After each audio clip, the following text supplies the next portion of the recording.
இந்த வாக்காளர் பட்டியல் தீவிர திருத்தம் என்பது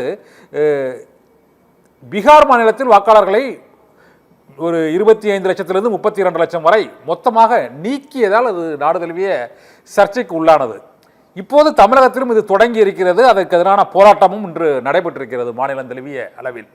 ஆனால் இந்த வாக்காளர் பட்டியல் தீவிர திருத்தம் என்பது இதற்கு முன்பு ஒரு 8 முறை நடைபெற்ற போதில் இந்த பிரச்சனை ஏற்படவில்லை. இது திமுக இதற்கு முன்பு ஆட்சியில் இருந்த காலகட்டத்திலும் இந்த வாக்காளர் பட்டியல் தீவிர திருத்தம் நடைபெற்றிருக்கிறது. இப்போது மட்டும் இதை எதிர்ப்பதற்கு என்ன காரணம் சார்? வணக்கம். நீங்கள் குறிப்பிட்டதை போல இதற்கு முன்னரும் இந்த வாக்காளர் பட்டியல் சிறப்பு சீர்திருத்தம் என்பது நடைபெற்றிருக்கிறது. சரி, எல்லோருடைய ஒத்துழைப்போடும் சிறப்பான முறை நடைபெற்றிருக்கிறது. யாரும் எதிர்க்கவில்லை. ஆனால் இன்றைக்கு தேர்தல் ஆணையத்தின் மீது ஒரு நம்பகத்தன்மை கேள்விக்குறி ஆகியிருக்கிறது. ஏன் சார்? அந்த நம்பகத்தன்மை கேள்விக்குறி ஆகிவிட்ட காரணத்தினால் இந்த வாக்காளர் பட்டியல் சிறப்பு சீர்திருத்தம் குறித்து பல்வேறு கேள்விகள் எழும்புகின்றன. குறிப்பாக நீங்கள் குறிப்பிட்டதை போல பீகார் மாநிலத்தில் 65 லட்சம் வாக்காளர்கள் நீக்கப்பட்ட ஜனநாயக படுகொலை நடைபெற்றது. பிறகு உச்சநீதிமன்றம் சென்று வாதிட்டு நீக்கப்பட்டவர்கள் ஒரு பகுதியினர் திரும்ப சேர்க்கப்பட்டார்கள். பொதுவாக தேர்தல் ஆணையம் என்பது அரசியலமைப்பு சட்டத்தால் உருவாக்கப்பட்ட ஒரு சுதந்திரமான அமைப்பு. யாருடைய கட்டளைக்கும் உத்தரவுக்கும் அடிபணியாமல் சுதந்திரமாக செயல்படக்கூடிய அமைப்பு. இன்றைக்கு அந்த அமைப்பினுடைய செயல்பாடு கேள்விக்குறி ஆகியிருக்கிறது.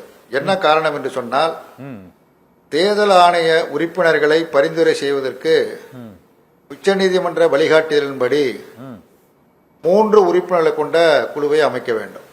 உச்சநீதிமன்ற தலைமை நீதிபதி, நாட்டினுடைய பிரதமர், எதிர்கட்சி தலைவர். இந்த நிலையை முற்றிலுமாக தனக்கு இருக்கிற பெரும்பான்மை பலத்தை பயன்படுத்தி பிரதமரால் நியமனம் செய்யக்கூடிய ஒன்றிய அமைச்சர், எதிர்கட்சி தலைவர் பெரும்பான்மை அடிப்படையில் முடிவு செய்யப்படும் என்று இப்பொழுது நடைமுறைக்கு வந்துவிட்டது. பெரும்பான்மை என்றால் என்னவென்று எல்லோருக்கும் தெரியும். 2 பேர் பெரும்பான்மை. அந்த 2 பேரும் பிஜேபியை சேர்ந்தவர்கள். அப்ப அவர்களுடைய கட்டுப்பாட்டிற்கு இன்றைக்கு தேர்தல் ஆணையம் செயல்பட வேண்டிய நிர்பந்தத்திற்கும் நெருக்கடிக்கும் ஆளாகியிருக்கிறது. குறிப்பாக டெல்லியில் தேர்தல் நடைபெற்றது. கடந்த பிப்ரவரி மாதம் 5ஆம் தேதி தேர்தல் நடைபெற்றது.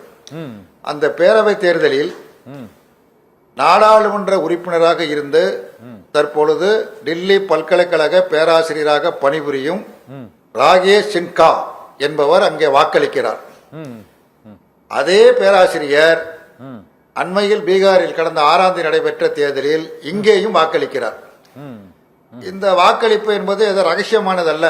அவர் டெல்லியிலே வாக்களித்து விட்டு பத்திரிகையாளரிடத்திலே, தொலைக்காட்சி இடத்திலே என்னுடைய ஜனநாயக கடமையை நிறைவேற்றிருக்கிறேன் என்று அவர் ஒற்றை விரலை காட்டி அங்கேயும் பேட்டி கொடுக்கிறார்.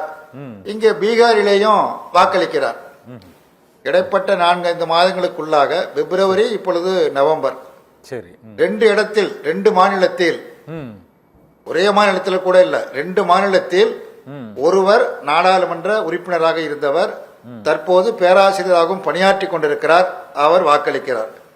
அதே போல டெல்லியைச் சேர்ந்த மற்றொரு பாஜக தலைவர் சந்தோஷ் ஓசா டெல்லியிலும் வாக்களிக்கிறார். இங்கே பீகாரிலும் கடந்த 6ஆம் தேதி வாக்களிக்கிறார். மற்றொரு பாஜக பிரமுகராக நரேந்திர குமார், அவரும் டெல்லியிலையும் ஓட்டு போடுறாரு, இங்கேயும் ஓட்டு போடுறாரு. இது தேர்தல் ஆணையம் இவங்க பகிரங்கமா சொல்றாங்க, நாங்க அங்க ஓட்டு போட்டோம், இப்ப இங்க ஓட்டு போடுறோம், எங்களுடைய ஜனநாயக கடமை நிறைவேற்றி இருக்கிறோம் என்று. ஒரு வாக்காளர் ஒரு இடத்தில் தான் வாக்களிக்க முடியும், ஒரு இடத்தில் இடம் பெறுவார். ஆனால் இப்படி 2 இடத்துல எப்படி இடம் பெற 2 இடத்தில் வாக்களிப்பதற்கு, 2 மாநிலம் வாக்களிப்பதற்கு எப்படி அனுமதிக்கப்படுகிறார்கள் என்கிற கேள்விகளுக்கு இதுவரையில் தேர்தல் ஆணையத்திடமிருந்து எந்த நேர்மையான பதிலும் இதுவரையில் வரவில்லை. அது மட்டுமல்லாமல்